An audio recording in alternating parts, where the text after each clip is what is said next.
Good morning, everybody, and happy Mother's Day to all the ladies here.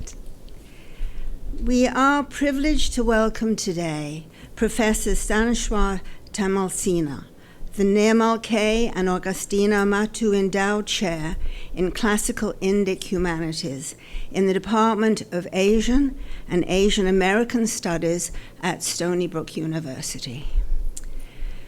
After completing his master's degree from Sampurnananda Sanskrit University, he opened the Department of Tantric Studies in Nepal and taught there for several years before joining Martin Luther University in Halle, Germany, for his Ph.D. studies. He completed his Ph.D. in 2005 with a focus on Advaita philosophy. While working on his dissertation, Dr. Timalsina taught in the University of California, Santa Barbara, and Washington University in St. Louis. He specializes in the area of Hindu studies and comparative philosophies and religions. And since 2005, he has been teaching both at Stony Brook College and the Department of Philosophy at San Diego State University. His areas of research include classical Hindu, Buddhist, and Jain literature, and philosophies with a specific focus on consciousness studies. His book, Consciousness in Indian Philosophy, is a comparative study of Advaita and Buddhist understandings of the self and consciousness. In 2009, his research into the area of consciousness studies resulted in the book Consciousness in Indian Philosophy.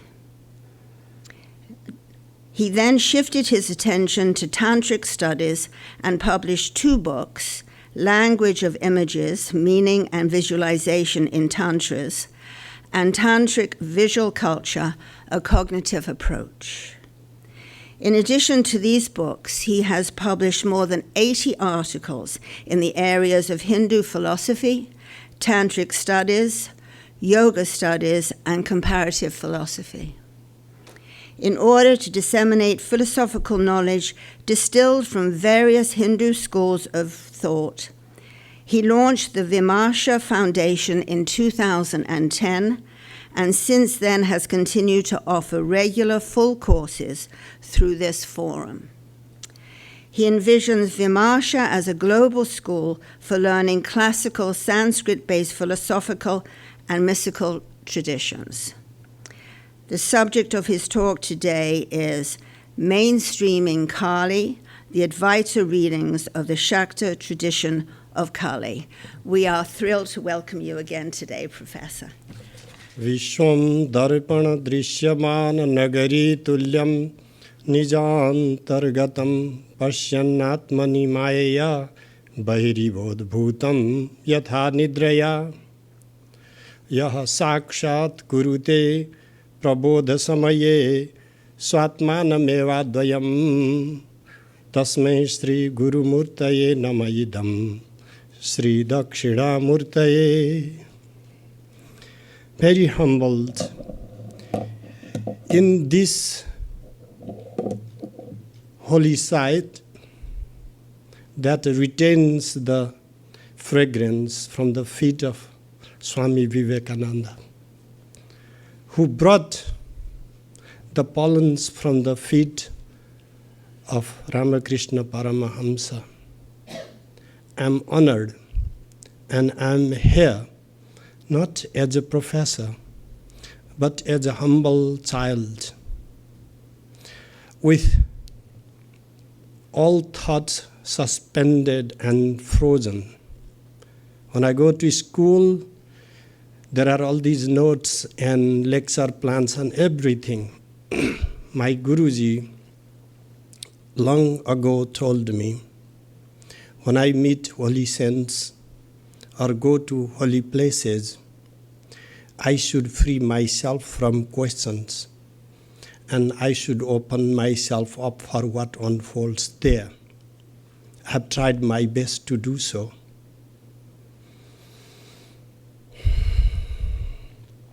In Ramakrishna, we find this unique blending of Vedanta and Kali.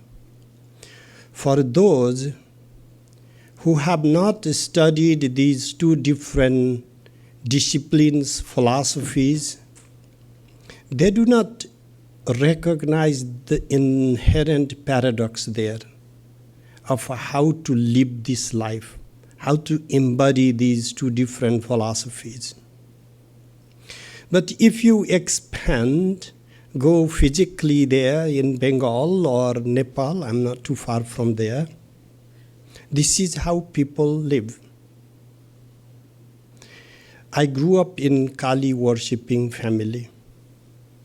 And when I was 16, I met my guru teaching Vedanta. But somehow he felt that I needed an internal training and go beyond what I had learned in my family and help me find a Tantra teacher. After many decades of reflection, I thank these gurus, Dr. Ramananda Brahmachari and Swami Premchetan Brahmachari, who taught me how life is lived in and through paradoxes. When we see polarities in the West, you go to the East, they somehow blend it. If you just see the image of Ardhanarishwara, half Shiva, male and half female image, when they see this polarity, they make a single image of Shiva Shakti and done. Just like yin and yang. It's complementary.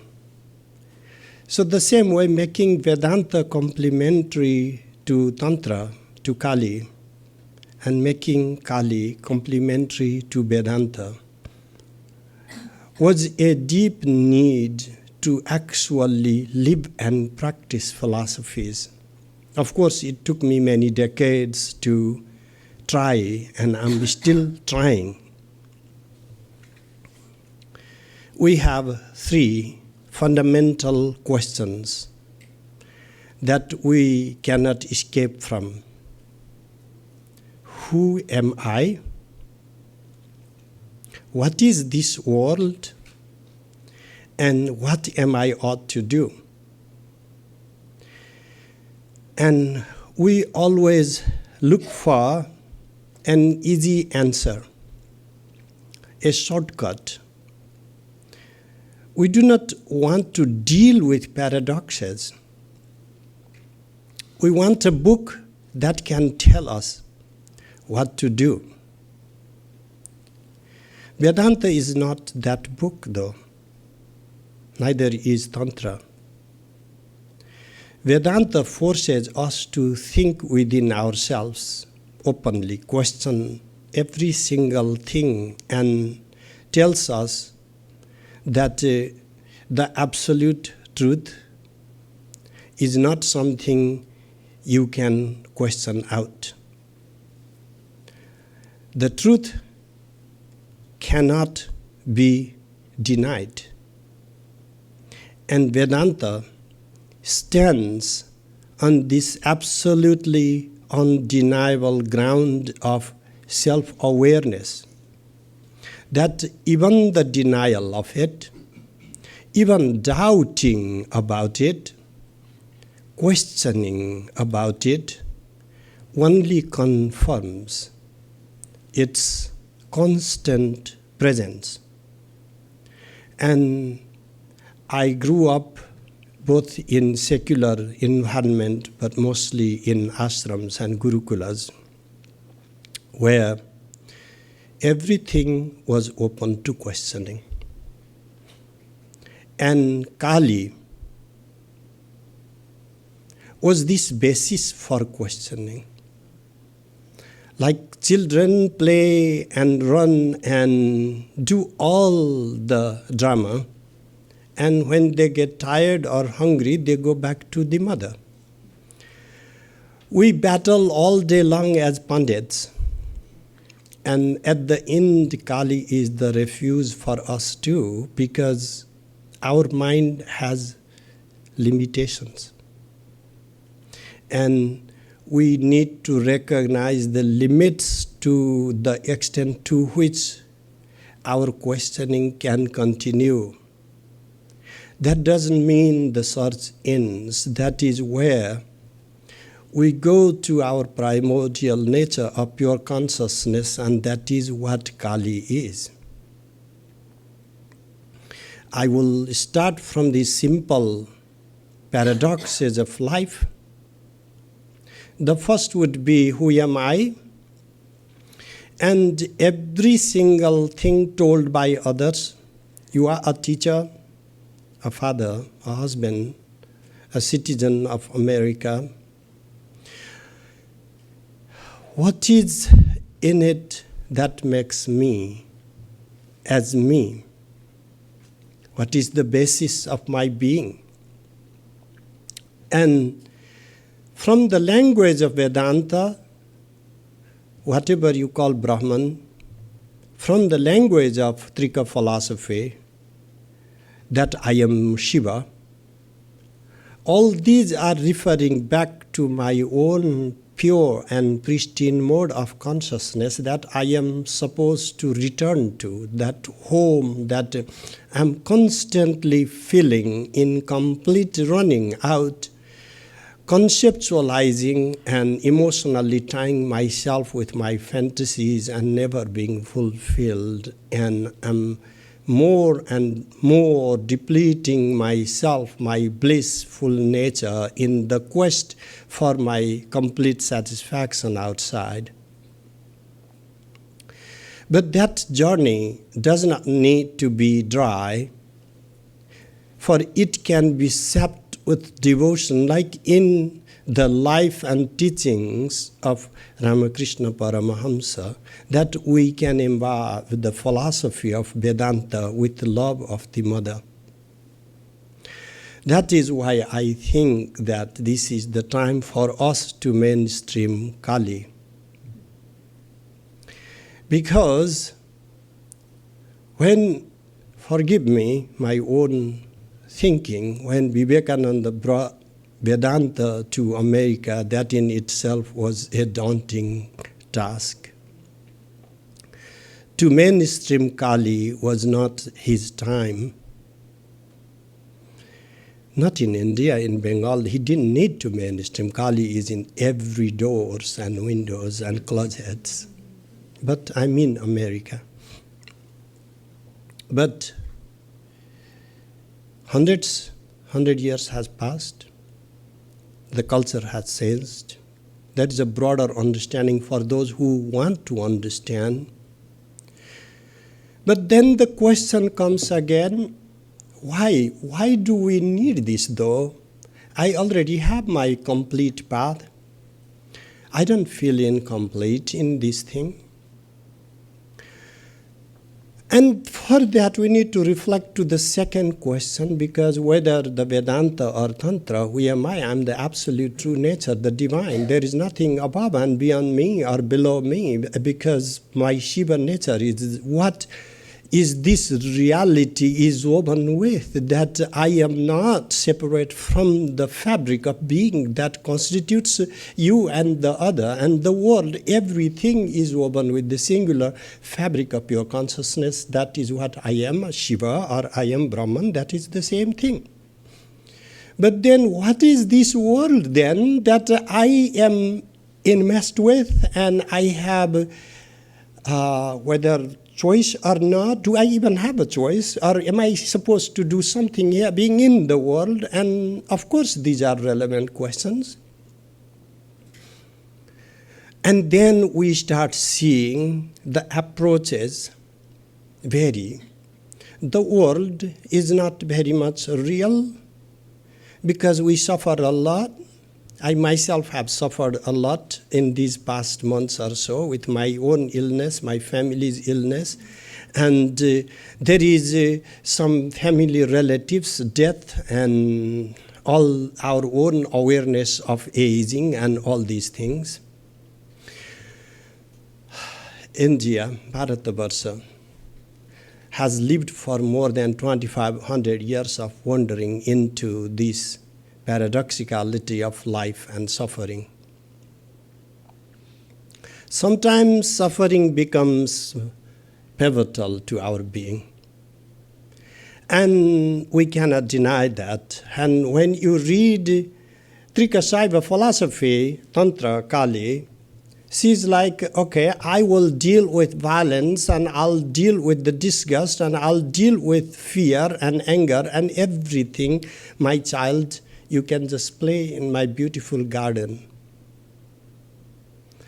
And then we go to the opposite, all the sramanas, these renunciatory models of life where the world is a trap. The world is a miserable place to be in.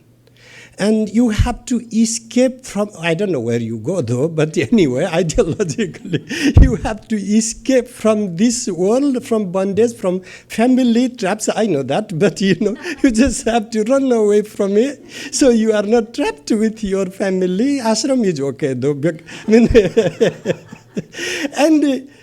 And we get this type of philosophy that we are told to live, which does not reflect anything of our real life though. Because we are loving beings. We are loving beings, therefore sometimes we are emotional beings and we are also heartful beings. Because we are compassionate beings and therefore sometimes we are also angry beings. Emotions cannot just come in one singular form. They always invite their opposites too. And we need to always be conscious. It is easy to assume a life of a monk. Look how beautifully they live. Have you ever seen some swamis getting angry, upset, crying? I mean, of course you have, because, it's living a different type. But I lived in Shankara's monastery, Swamis are always happy. I always imagine one day I'll be the Swami and I'll be forever happy. But there is one real life, and there is another thing that is about the garbs and all the obligations of the life. Like mother is always happy the same way. Dad always has enough money in his pocket and all these fantasies, But that's reality, though. There is another reality, is the life that comes in turmoil, the world that is sapped with violence, and hatred that we face in every corner of the street that we walk out. And are we loving beings only when we are loved? Are we compassionate beings only when my neighbor is kind to me?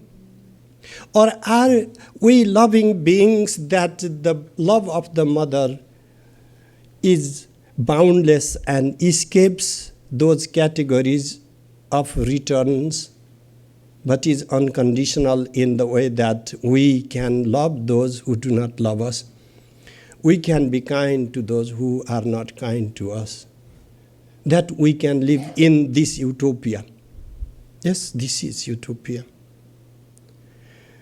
In the Bhagavad Gita, Krishna made Arjuna to realize that he can dig a hole and hide himself inside and pretend that there is no violence. But in the real world, it's always going to be there. Kalosmi lokakshaya krit pravriddha. I myself am time and death, and every single event, not just the beautiful ones, but even the disgusting ones and the horrific ones, are happening inside my own body of God. Everything is happening inside the body of Kali, and it is unfathomable and horrific and oftentimes hard for us to reconcile with, because we are living our real life in which we just are seeking within this empty, limited vessel to replete the entire ocean and to feel the totality within our limitation, to feel ourselves as ocean within our droplet being.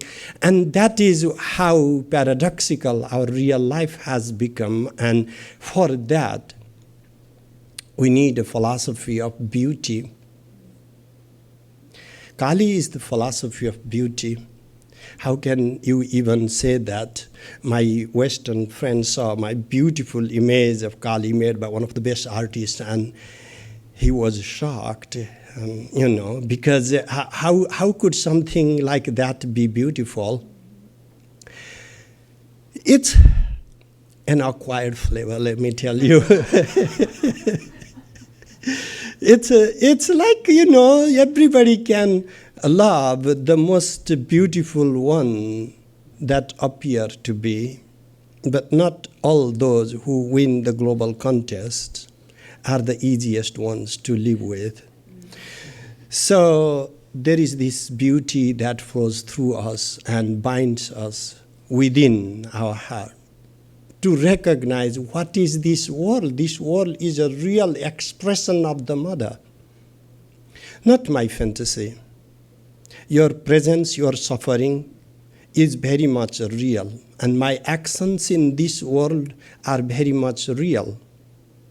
And that leads us to the third question of what am I ought to do, because if the world is not just a pure fantasy, whether created by this all-consuming, all-embracing Brahman or by myself, but very much a real expression of that very Mother, pure consciousness, Chiti, then I am ought to do something because my presence must have some meaning.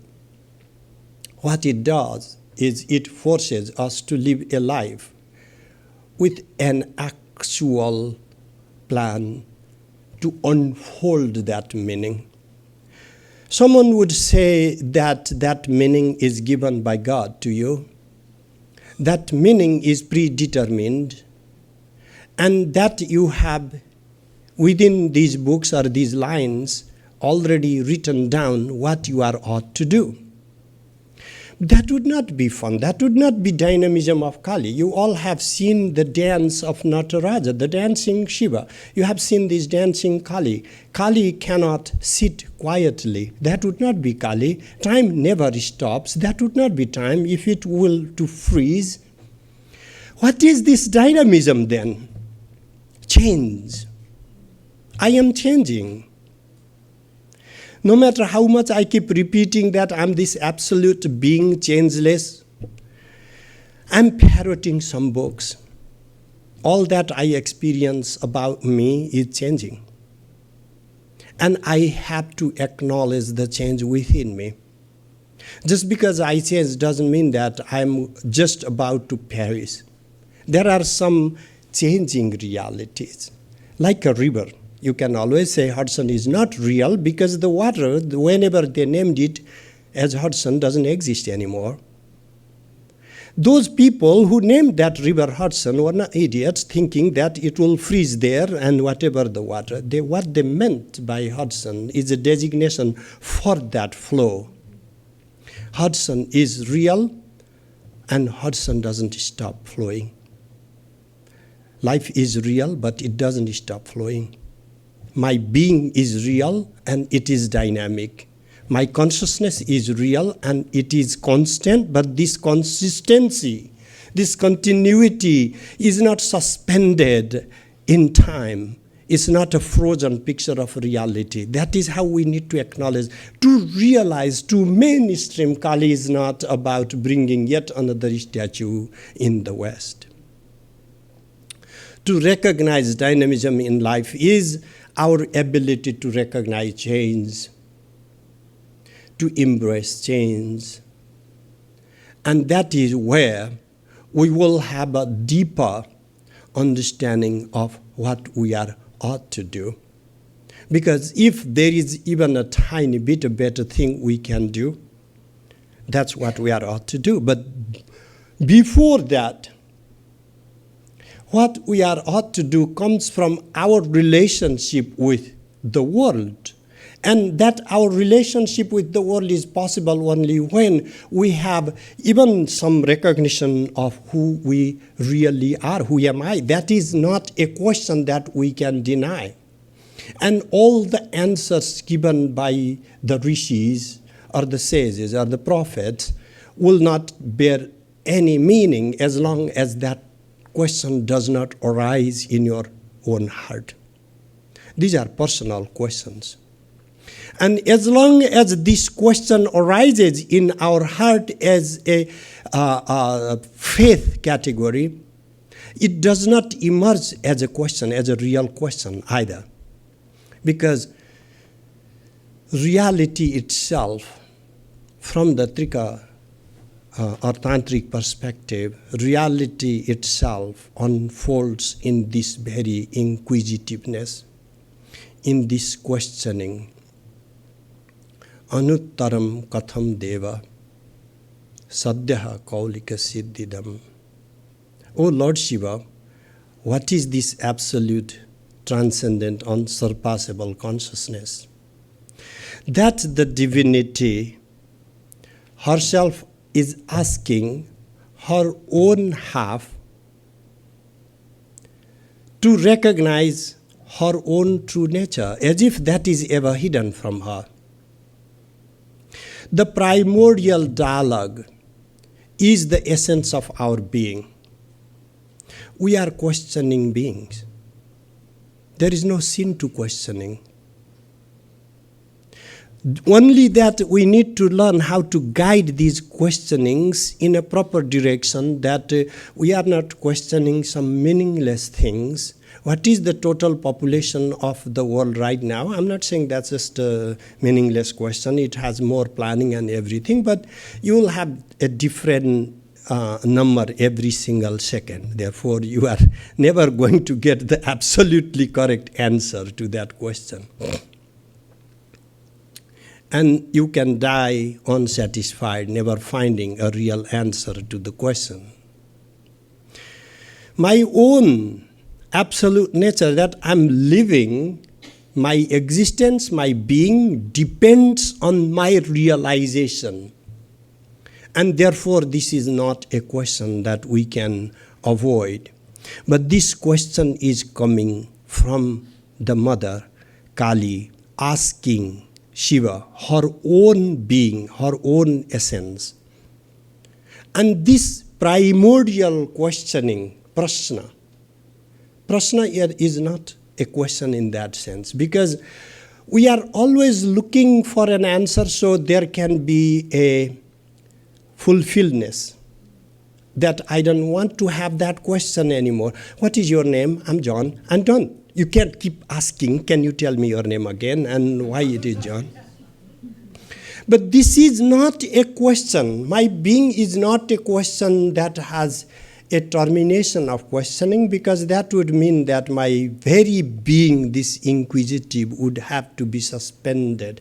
I am eternal will. I am eternal volition. Prak samvit prane parinata. In the first instant, this pure consciousness, Chiti, Kali, transforms into breath or life or vitality. And that is how I come into being. And this is this urge, this zeal to be manifold, to accept my own plurality. Why would I want to be? Because eko ham bahusyama, I am one, but I want to be many. Because this singularity, is boring. Just go to that deep meditative state and recognize this singularity, be the Brahman, Shiva, and then you will know what I'm talking about.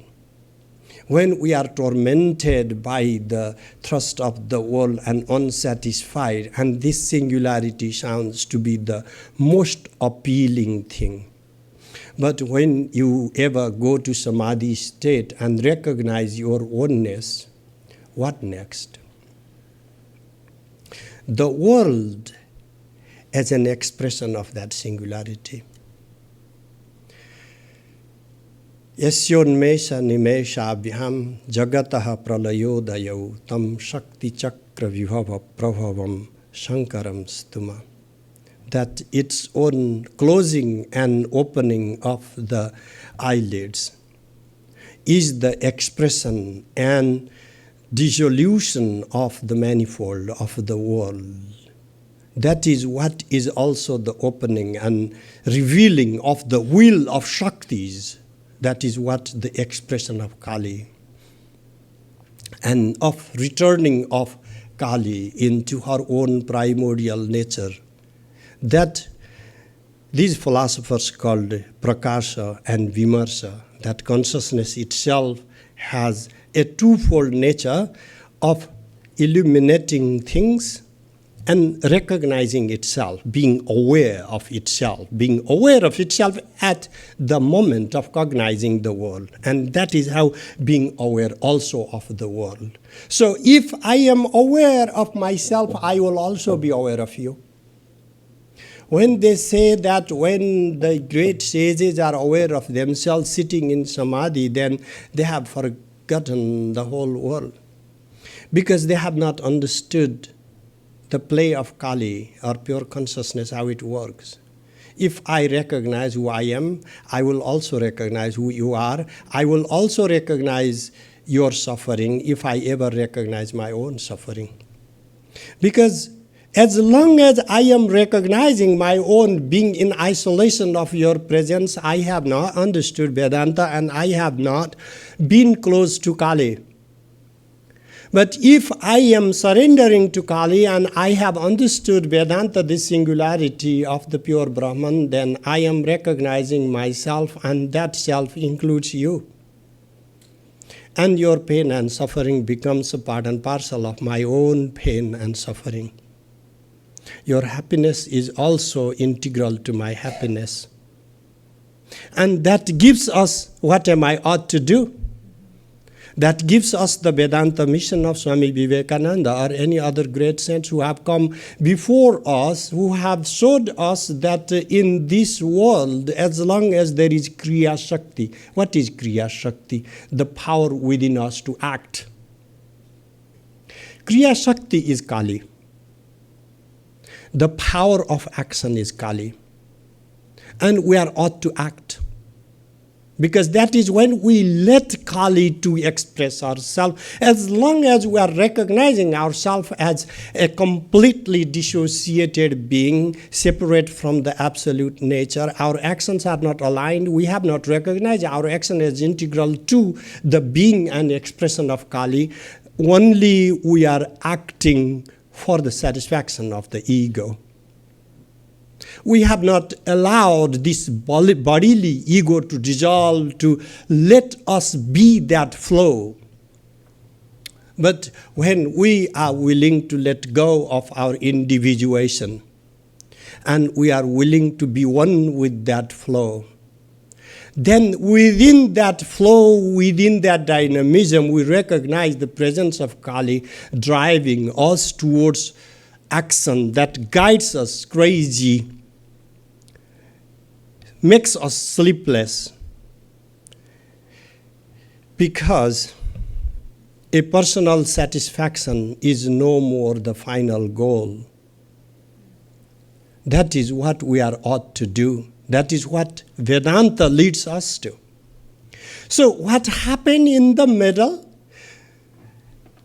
Meaning after Shankaracharya came and before Ramakrishna Paramahamsa came, we assumed a frozen Vedanta with this realization that we can get out of the duties, the obligations of ritual order that constitutes our household life. Because that was based on pure consciousness, never deviating from itself, because change was a deviation in that understanding. We had a different understanding on the basis of our nature. But if you read the older Vedanta, the scholars like Bharti Prapancha, who actually gave the philosophy of the Upanishads of dynamism, I'm not saying something new. Actually, this binding of Kali and Vedanta is not new or not a 19th century product. It is, if you really go deeper into the Brahmana text and the early Upanishads, you will find this philosophy more in alignment than the world-denying philosophies that taught us of the separation or isolation from active life.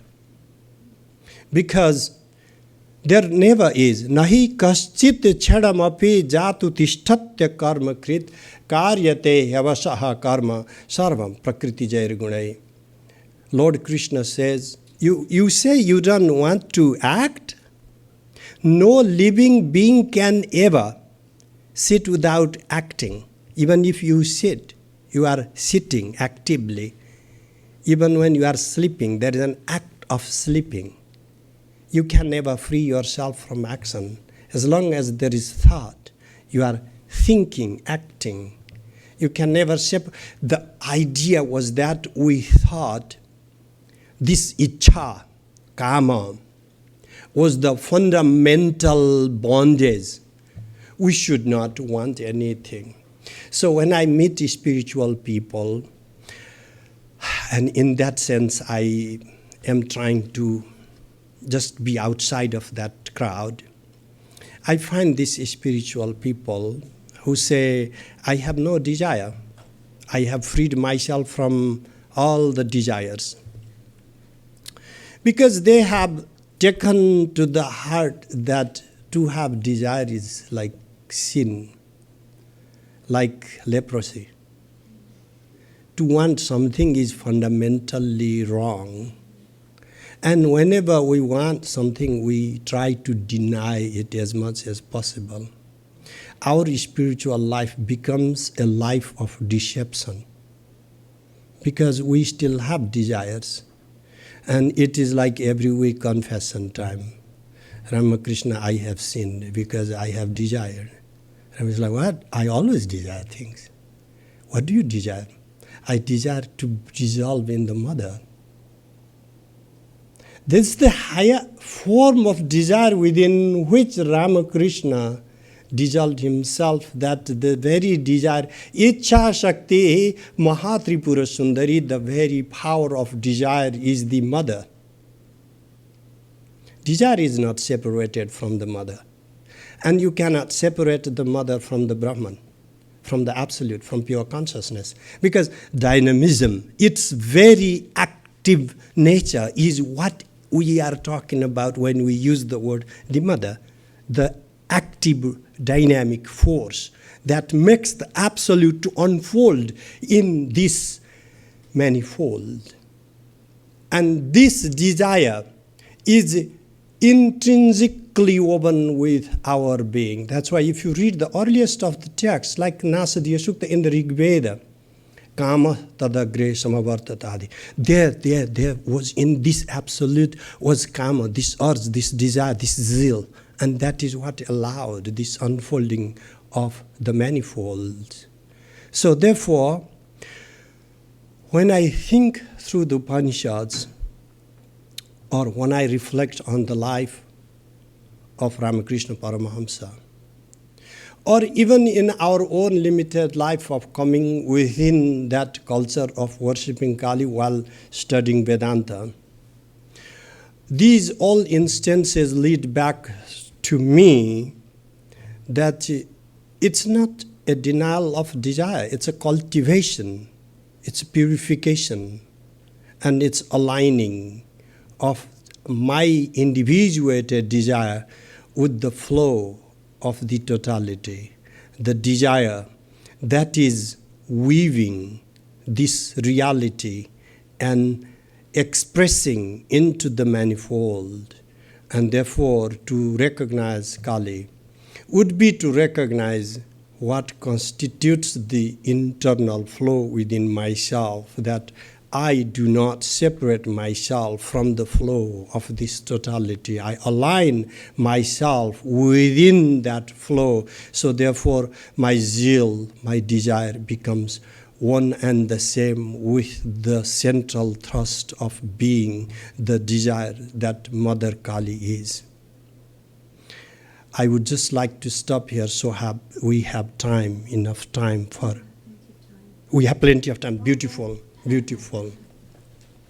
Sarvo mamayam vibhava iti evam parijanataha vishwatmano vikalpanam prasarepi maheshita. This whole totality is my glory, my own self-expression, my own manifestation. When you have this recognition, Vikalpanam prasarepi, even when my thoughts are flowing, I'm constantly conceptualizing, fantasizing, imagining. Even in those modes, my Shiva nature has never been denied. Yatra yatra mano yati manah tatraiva nikshipet chalitva yasyate kutra sarvam shivamayam yata. Let your mind wander wherever so it likes to wander. Where can it go at the end? Chalitva yasyate kutra. Where do you think that your mind is ever going to go? Because sarvam shivamayam yata. Because everything is Shiva. You cannot think outside of Shiva. It is like fish swimming from one part of the ocean to the next. It's never outside of the ocean. The same way, my own thoughts going from this to that object, I am never going outside of Shiva. That is Chiti. Then the question of why? I didn't make that. What am I ought to do? But what is the world? But why is the world? I didn't dare ask this question because I don't think I know this question enough. I have not suppressed the question, but with all sincerity, I do not know if I understand this question enough of why world. Freedom is a double-edged sword.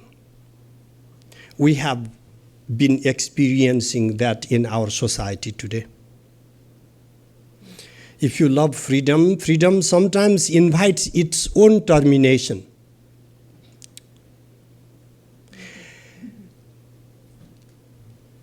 We have freedom leading to suspension of freedom. History has taught us those examples. So this freedom of the totality, if you are God and you are all and you are replete with everything, you have no desire to be fulfilled, why would you even bother being small, being limited, being manifold, and suffer in the world? This comes, in my opinion, from two types of misunderstanding. Number one, everybody tells that we just want to be happy and only happy, and therefore this unhappiness is something we never want. But let's ask this question repeatedly to ourselves, that is this true? Have you ever never wanted to be disappointed in your life? Have you sometimes enjoyed being unhappy? I think so. You know, sometimes we get tired of happiness also. Particularly when this age is like, oh, it's just so good, and now I need something. Why do people go to climb Mount Everest, for heavens? No, I'm so happy. Why are you so happy? You know, I broke my leg and I almost died of hypoxia, but it was so thrilling. Are you kidding? Deep water diving. And every single thing, now let's start thinking more openly about these things, like how many of our activities are life-threatening and we are thrilled. This singularity is monotonous, and freedom allows us to assume and acknowledge the manifold. Chitihi swatantra vishwasiddhi hetu, the reason, the basis for the accomplishment in the form of the manifold is this very freedom intrinsic to consciousness. And by the way, this freedom itself is time, and this freedom itself is Kali. Kali is the freedom of Shiva. And this freedom is letting that singularity to unfold into this manifold. Am I not enjoying now to sharing all these thoughts with you? If you and I were just this singularity, all these like in some alien fantasy movies, one thought comes to my head, all thoughts are circulated. Where is the communication? Where is dialogue? This eternal dialogue would never even have been possible to reveal each other's. Why do we talk with same people that we have been talking with 50 years of our life or something, Like, haven't we been done with all the words? Have you never repeated the same jokes in your life with your friends? You see? Our nature itself demands this conversation.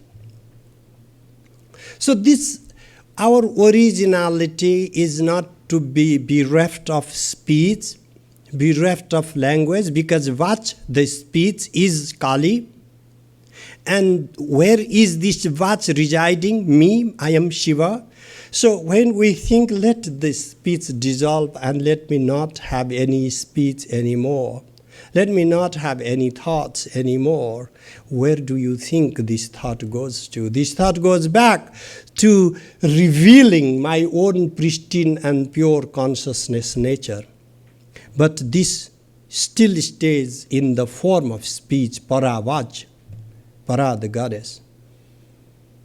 Ya chaisha pratibha tat padartha krama rushita akramananta chidrupa pramatasa maheshwara.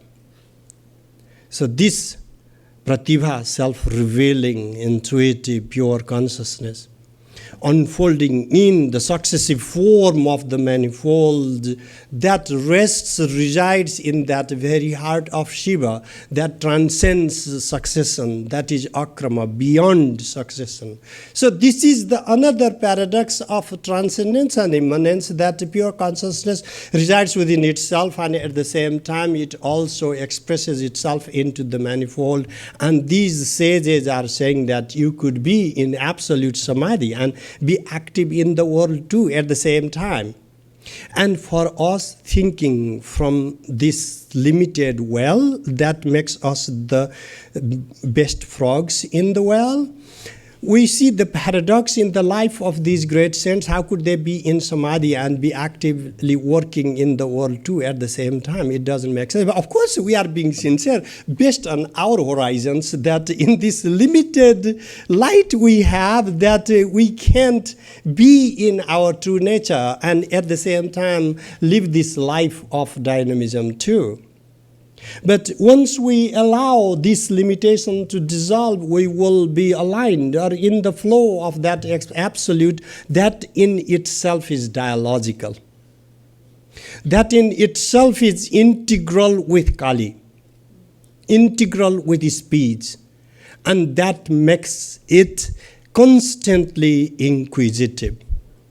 To kill our inquisitiveness is not in our nature. This is within that constant questioning that we discover our true nature. So ekaki naiva reme, I'm referring from the Upanishad. So ekaki naiva reme, this absolute was not enjoying being alone. Tad aikshata, it has this urge, it has this desire. Bahusyam prajaya, let me be manifold. Ekoham, I am one, Bahusyama, let me be many. So this is not Tantra and Vedanta just eternally fighting like some Indologist fantasy. This is what is living Vedanta, that is what needs living with Kali. Because to recognize our true nature of pure consciousness gives us the urge to recognize this dynamism of Kali, to be active and embracing our volition, embracing our will. For Swechaya, There is no separation of swa, the self, that very essential nature of pure consciousness with its icha, its will, its volition. And swabhito, within itself making its own canvas, within itself the foundation, Vishwam Unmilayati, reveals the manifold. So this manifold is not something for us to think that is completely outside. That is where we are seeing a problem. It would be lovely to see someone just watching the screen. I'm Vedanta. I don't believe in all the flickering images. They are not real, they are illusory. What is real is the screen. But just wake up, there is no fun watching the screen. You want to watch the show. The world is the show.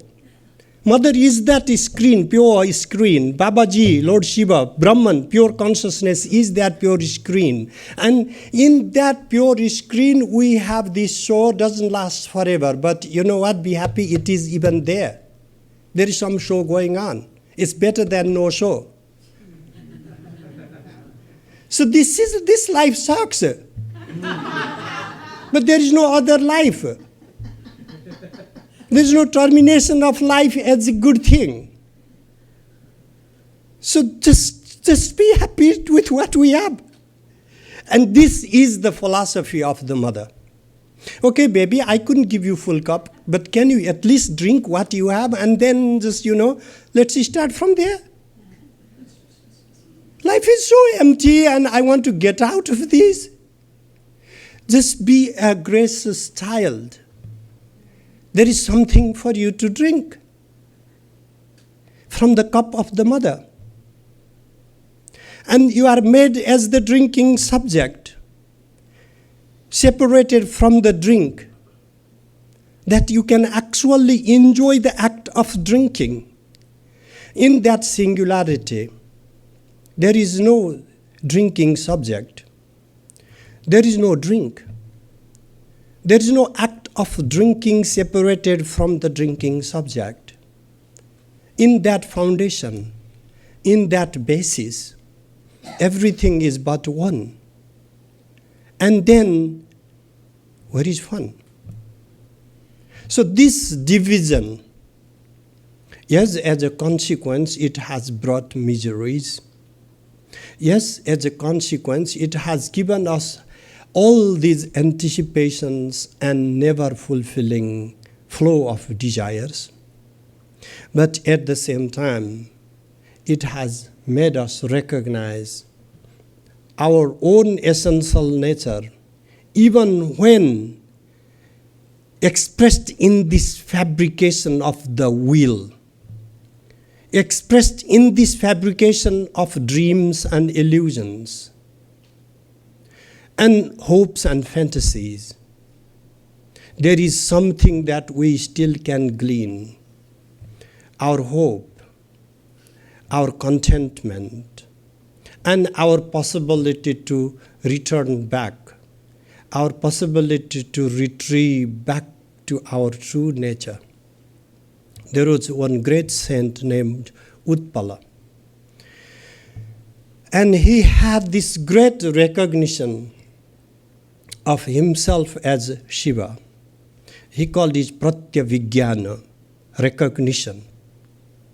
And he composed a book called Ishvara Pratyavigya.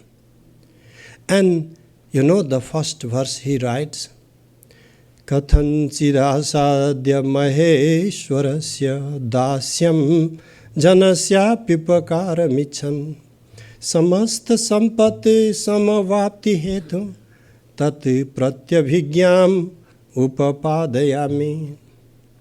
By some means, having acquired the state of servitude to Lord Shiva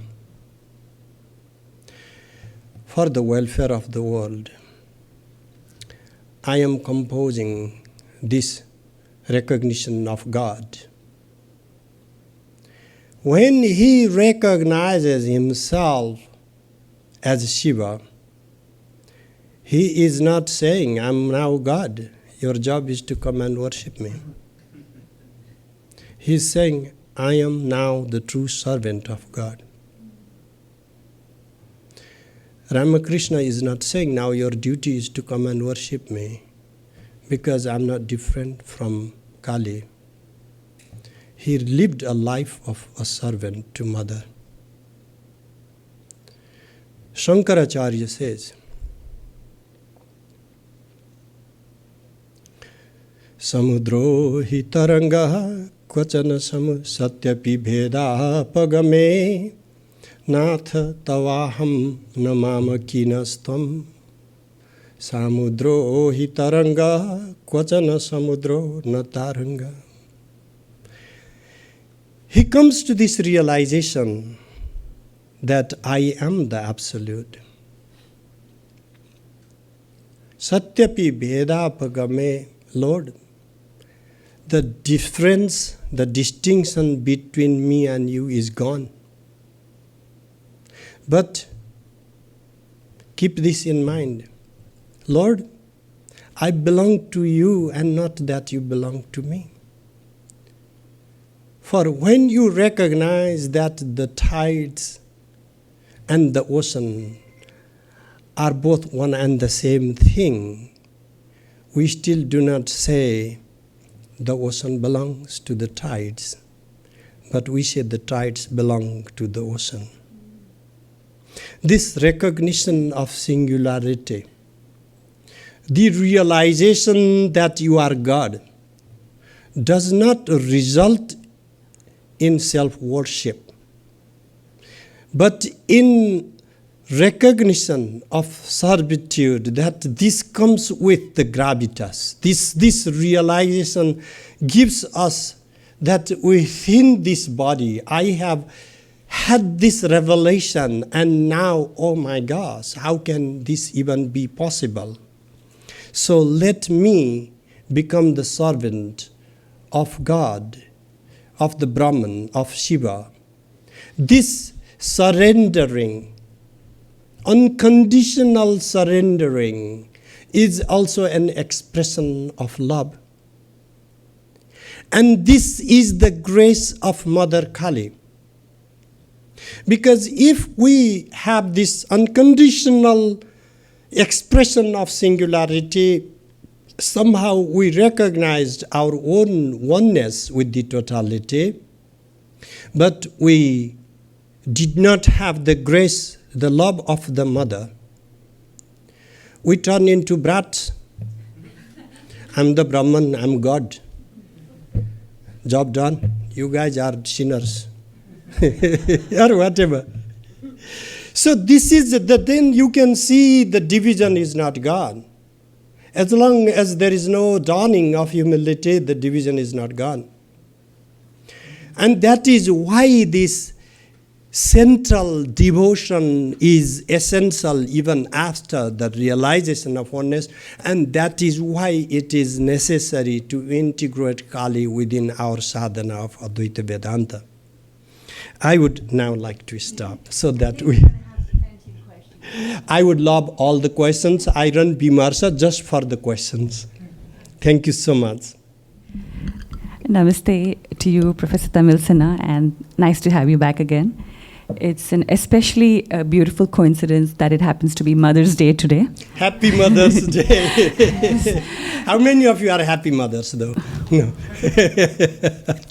Thank you. So I would love to ask you two questions borrowing from the fact that it is Mother's Day today. One is, how do you see Kali as the mother? What kind of mother is she, and how is she different from, the regular understanding of the mother? And the other question being, from your vast erudition, I'd love to know, how do you interpret the symbolism of Kali being portrayed as standing on her husband Shiva, who's the Hindu god of destruction, with one leg on his hand and the other straight on his chest? If you could please. Thank you so much. I have given this metaphor from my teacher, actually. My Guruji Prem Chetan always talks about two types of mother. So forgive me, how would I know the mother's intention? I never am fortunate to be the mother. But one is the cat ma, another is the monkey ma. There is a difference. The cat mummy, takes her babies, just holding on her mouth, from door to door, hiding them, protecting them. And if you look back to the monkey mother, the baby has to stick to her belly, hanging. And the mother jumps from one branch to the next, carefree. What if you fall? Mother says, good for you. That looks cruel. But if the mother does not have that level of cruelty within, you would never be raised to live a monkey. You have to learn to hold tight. From all my experiences, I weep and cry, Ma, can you be like a cat? But she always behaves like a monkey to me. Either you jump or you fall. But I have never found her not caring. It's at the end, it feels like this darkness is the last one, that I will not get through it ever, and something happens.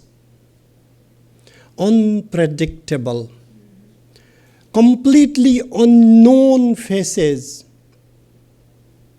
appear, giving me hand. And that is when I feel sorry. I even doubted you, or doubted your love. And then I go back to the same normal childhood, wanting to be pampered. And then I go back to the next cycle of frustration, not being pampered. But there is care, that I know. And that care is very different from the type of babysitting we are asking for. So what is this Mother Kali telling us? I think she's asking us to grow up. Because we are Shiva. Only when we recognize the world as our own play, we can go back to our true nature. And that cannot happen as long as we are not willing to recognize the world the way it is and recognize our own true nature. And then comes the image of Kali, that we find her sitting on top of Lord Shiva, sticking tongue out. That is the most common imagery that came around 19th century, by the way. That's not the only form of Kali. That has been so popular, everybody thinks of Kali like that. I come from the Guya Kali tradition, and in that she is still on top of Mahakala, but she's dancing rather than standing, and then she's just really happy, not feeling sorry, I'm standing on top of him, because that's like these we have these puritanistic type orthodox life styles in which the husband, you can touch him, stand on top of him. That is, you are not supposed to do. And then we are imposing these ideals from these Vedic smarta, basically, lifestyle, and then trying to understand Kali completely out of the context. That Kali is so embarrassed, she's sticking her tongue out. You know what? If Kali were to be embarrassed, this entire world would crumble into shame. Why is Kali sticking her tongue out? That's why she's called Vameshwari, Sansara Vamanat. She vomits the world out. She's both Bhadra Kali, who consumes the entire world, and Vameshwari, who vomits the world out. Sansara Vamanad Vama Vamacharam Karotyata. She is called Vama because she vomits the world out. And but how could this be okay? This very metaphor of the concert is also very smart. Kali is nobody's wife. In that type of husband-wife understanding, we are trying to adjust and accommodate these different life philosophies to make Kali look more docile. We want to domesticate Kali, in our imagination. And this story of Kali sitting and feeling so embarrassed. Have you seen Kali actually mating, sitting on top of Shiva? What would these Pandits even say? Oh my gosh, God forbid, Ram, close your eyes. This is by not recognizing Tantra. It's one of your ways to be in the world, to enjoy. That to enjoy is also to enjoy your expression in desire. And to have desire. Desire is Kali. Of course, she's going to ride on Shiva. Otherwise, Shiva is never going to have any desire. What would happen if Shiva doesn't have any desire ridden on him? That he would be in Mount Kaila, sitting alone. And we would not be here. Thanks to Kali riding on him that we are here. Because that's like Shiva having thought. Shiva having desire, the urge to create. And that is Kali. His urge is Kali. Kali is not something separate from him. Oh, by the way, there was all these stories. There was one girl in the mountain, she looked at Shiva and all of that happened. There never was Shiva who was not with Kali. There never is Kali outside of Shiva. Shiva is Prakasa illumination, and Kali is that reflexivity that conforms the being of consciousness. You can't separate these two. It's like separating light from illumination. There never is light. When you take out its illuminating power. There never is fire. If you take out its heat, there never is water. If you take out its fluidity and its cooling capacity, there never is air. If you take out its breeze, there never is Shiva if you take out its unfolding, its expression, its desire. So therefore, Kali and Shiva can never be separated. All these are metaphors for us to have some conversation in the world, and these have some metaphors, some values in some type of life, and not all people can actually fathom. It also comes from mainstreaming. That was one of the problematic topic I had, originally thought to talk on. When you'd like to mainstream, we have to let go of some of the metaphors that were common and accept the norms. That is like when I came to America, my students said, Guruji, would it be so bad if you don't have too long beard? I mean, they were not offended I had long beard. They were only worried that I might be beaten in the street. So these are like some accommodations that do not destroy its originality, that only makes it presentable and acceptable in society. So changing metaphors of Kali allows us to discuss Kali in a broader context. That's all that. Thank you so much.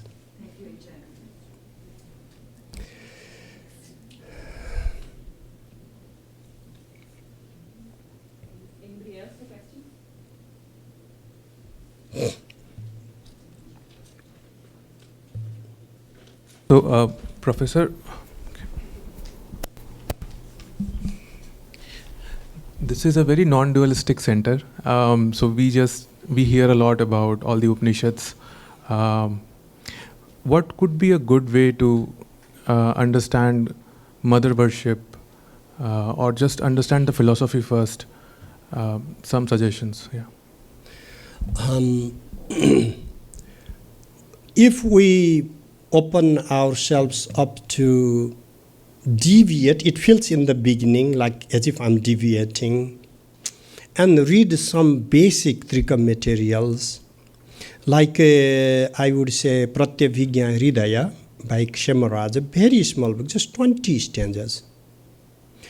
Or Then the Tantra Sara, anything by Abhinava Gupta. Some of them are difficult in esoteric, but some are not, like the essence of Tantra, Tantra Sara. We would start recognizing the harmony, actually, rather than the contrast, because all our understandings of the contrast comes from the mainstream fantasies and imaginations. There are two types of stereotypes. About Vedanta, world-denying, renunciatory, like they have no actions, no rituals, no meditation, actually, no devotion, no bhakti there, pure knowledge only.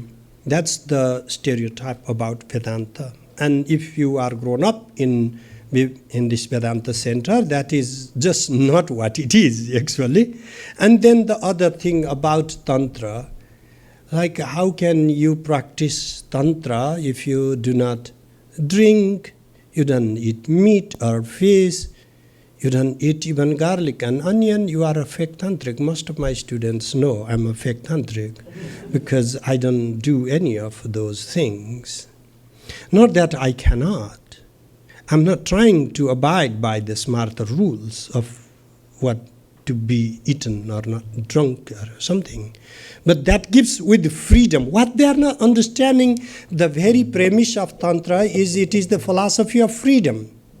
And for those who just really want to drink, mother never lets me drink, their freedom is written in the form of going and having a drink.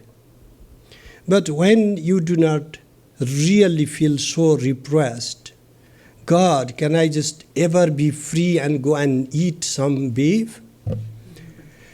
If that is what is making you miserable, go and eat whatever.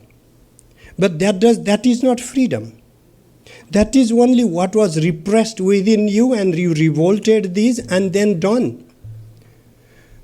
Freedom does not mean that you go out of control. Freedom only means that you recognize the limits of freedom too, because my freedom should not compromise the existence of you and your freedom. That is also another paradox of living in our society today, that we are day and day failing to recognize that the freedom of speech or action doesn't mean that I am the only one having this freedom. So this freedom gives us the deeper realization. And therefore, we will not see that as a paradox. Because all these rules, do's and don'ts, do not reflect the deity we worship is named Swachhanda Bhairava.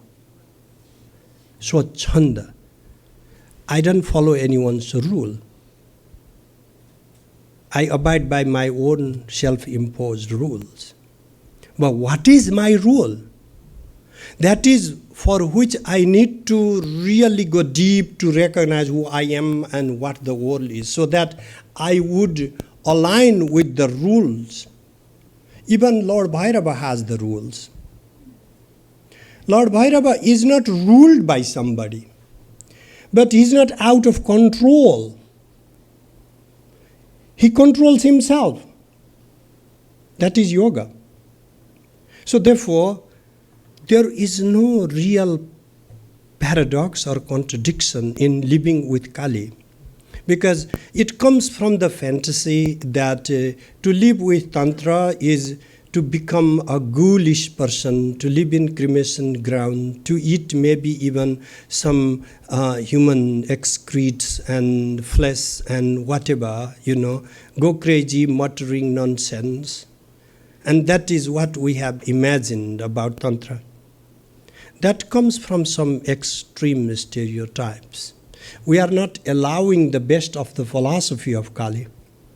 Just like if we think of Vedanta as an extreme form of world-denying philosophy, we are not allowing the best of Vedanta. The same way, when we stereotypically reserve Tantra to all these ghoulish activities, we are not letting the best of the literature and the philosophy and the meditative practices that are out there. But we should be looking for an integration, a combination of both, because they both will complement each other and allow us to live a fuller life. That I believe in. Thank you.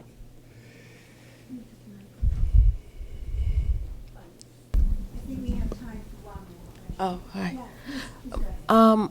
My name is Shrikala. I come from South India.